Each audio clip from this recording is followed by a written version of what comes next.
the Valley of the Sun. That was the backdrop of Super Bowl 57, where Patrick Mahomes and the Chiefs taking on Jalen Hurts and the Eagles. And we've talked a lot about throughout the overnight. Philadelphia favored by 1 at kickoff with Rihanna performing at halftime. And in the end, the Eagles, who looked like they were going to blow the doors off Kansas City, choked in the second half. They sucked at a time you cannot suck. The second greatest choke job in Super Bowl history. The Philadelphia Eagles have to eat it, as the Atlanta Falcons, the only team other than the Eagles this year that blew a double-digit lead in the Super Bowl, and Philadelphia losing on a late field goal as Patrick Mahomes and the Chiefs scoring every single time they had the ball in the second half. Touchdown, touchdown, touchdown. And the fourth drive, a 12-play, 62-yard drive that ate up a bunch of clock. And, in fact, they got the ball back with 5:15 on the clock. They gave it up with 8 seconds to go. They started their own 25-yard line and went all the way down, got a field goal. And that last score, after a controversial penalty by Butker, the kicker, a 27-yard field goal, and that the difference in the game. And so Kansas City wins 38-35. They are the champions and the new reigning champions of the NFL. And so that brings us to a debate that I had in a previous hour of radio that I did last week. I did some bonus radio. I stepped in for Chris Broussard on The Odd Couple on Friday. I did tweet it out, so hopefully you had a chance to hear some of that. I was on with Rob Parker, and we were going back and forth, and we were talking about, well, what if? We were in the what if radio, which is always good. What if the Chiefs were to win? They would have 2 championships within a 4-year period. Does that mean that they're a dynasty? So let us discuss. Now that they've done it, we can now talk about it in the context that it's happened. Are the Chiefs a dynasty? And the arrow on this one is pointing towards yes, right over here. Yes, that's where the yes is, right over here. So I've got historical linguistics, typewriter, and bathtub. And we're going to combine all of these things together, and we are going to make some amazing Kansas City Ben Maller chicken fingers, the birthplace of the Ben Maller chicken finger in Kansas City, at the landing there in Kansas City. So, number one.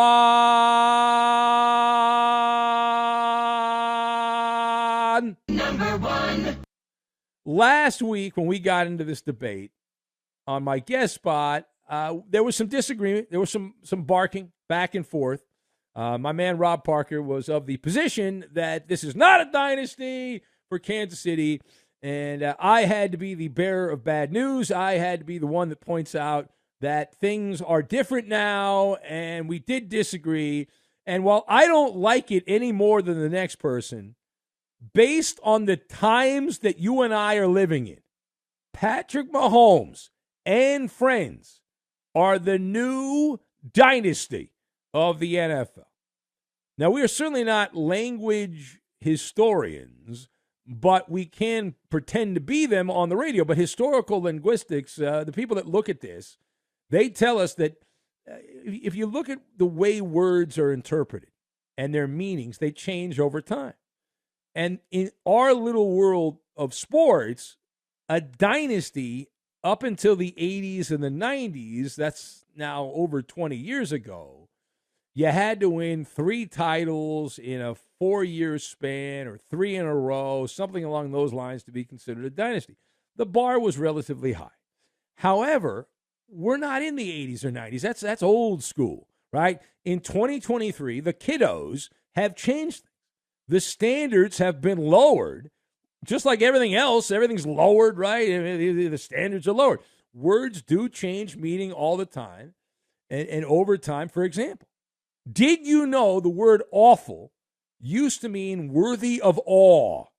It was a positive thing. If you called somebody awful, that was a great thing. You were worthy of awe. Oh, you're awful. The word nice used to mean silly or foolish. Now it's a compliment. You're so nice. In sports, a dynasty is now a team or an individual that dominates their sport for an extended length of time. Now, that definition, which is the internet definition, is very vague. It is vague intentionally. Under that criteria, a dynasty is a team or individual that dominates their sport or league for an extended period of time. The Chiefs qualify as a dynasty because what is your definition of an extended period of time? 4 years, for example, which is the time period we're talking about here with the Chiefs. 4 years, you can start as a freshman in high school and graduate. And in theory, if you pay attention in college, you can start college and graduate college within 4 years. So in a 4-year period, the Chiefs, in a vague definition, are a dynasty. The lesson, we love to play with words and manipulate words like they're Play-Doh and change the language around. Now, page 2 here. Is Patrick Mahomes Tom Brady 2.0? Now, on this one, I'm going N+O no. Mahomes is not the alter ego of TB12. This is not a replay or a rerun situation.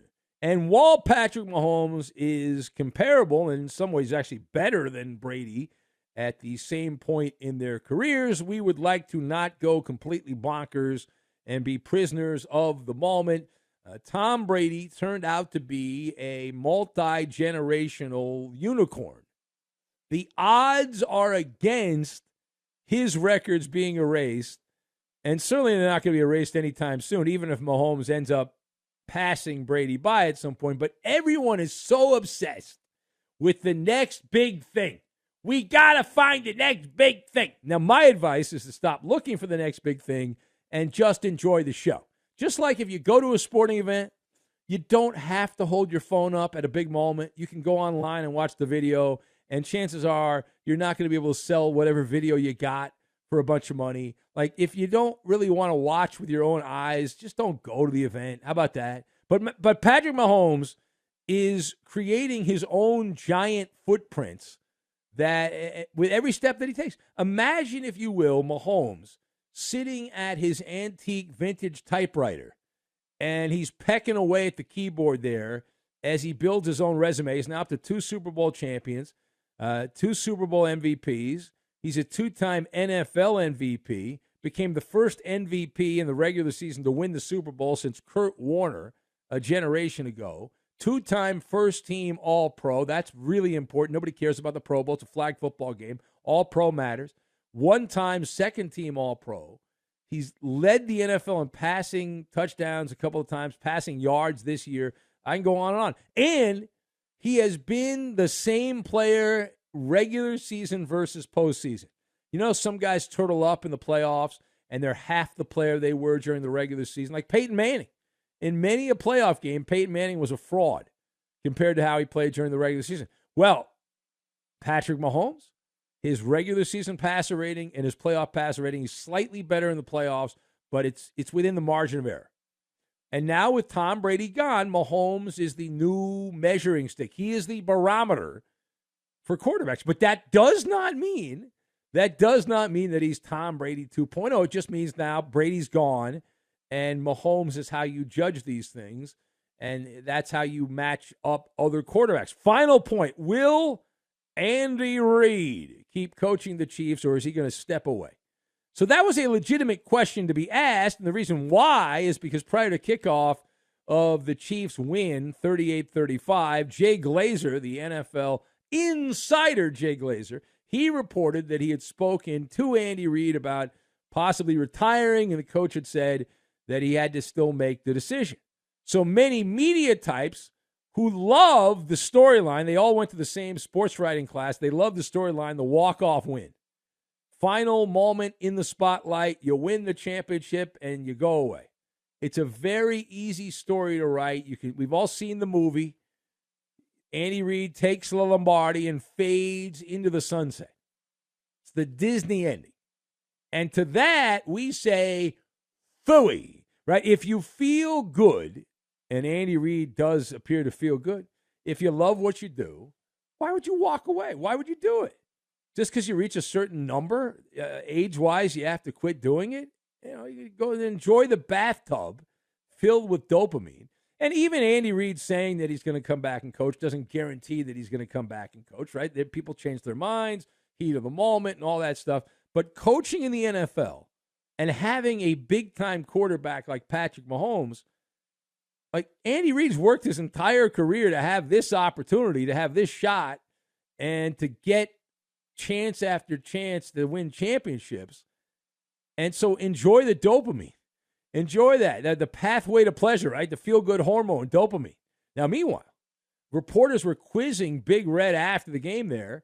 And for what it's worth, as we said, Reid said that he's thinks he's going to hang around. In fact, just to prove I'm not making this up, here is Andy Reid commenting and asked about his status as coach of Kansas City. I look in the mirror and I'm old. My heart, though, is young. I mean, I still enjoy doing what I'm doing. I got asked that 50 times here. And finally, I just go, whatever, man, whatever. And that's a good friend. Jay Glazer's a good friend. So, I mean, he's probably telling me to get my tail out. I'm too old. But I'm good with what I'm doing right now. So there you go. Keep doing it. Andy Reid is 64 years old and 330 days, to be exact. The fourth oldest head coach to win a Super Bowl. So he's got that going for him. That is an odd feeling when you start looking in the mirror and you're like, "Wow, that's a weird looking person. Like, how did that happen?" I had a great time though with Andy Reid's doppelganger. I ran into this guy. I sent out a photo on the social media though, but I ran into the almost Andy Reid guy at the Super Bowl, and I'm very proud to announce that guy who looks just like Andy Reid is a fan of the show. He's a fan of the show. And how do I know that? Because he read my media pass. He said, Ben Maller. And he used to work overnight. He says he doesn't work overnight anymore, but he used to start work in the middle of the night. And he told me that he was a fan of the show. He used to listen to the show all the time back in the day. So I'm now adding him to the celebrity wing of the Maller Militia, the celebrity fan. He's right next to Clipper Darrell, and also on that wing we have Marlins Man. So we are the show of record for the celebrity fan, like the Andy Reid doppelganger. But back to the real Andy Reid. Now with 2 Super Bowl wins with the Chiefs, Andy Reid, the 14th NFL head coach to have multiple Super Bowl wins, and the cherry on top of the nice, delicious sundae, beating his old team, the Philadelphia Eagles, the only coach in the NFL history to have 10 or more playoff wins with multiple teams is Andy Reid, and the only coach that has more playoff wins is Bill Belichick. So Andy Reid fast-tracked to the Hall of Fame at some point. Now he's racking up wins, and it's easy street with Patrick Mahomes in Kansas City.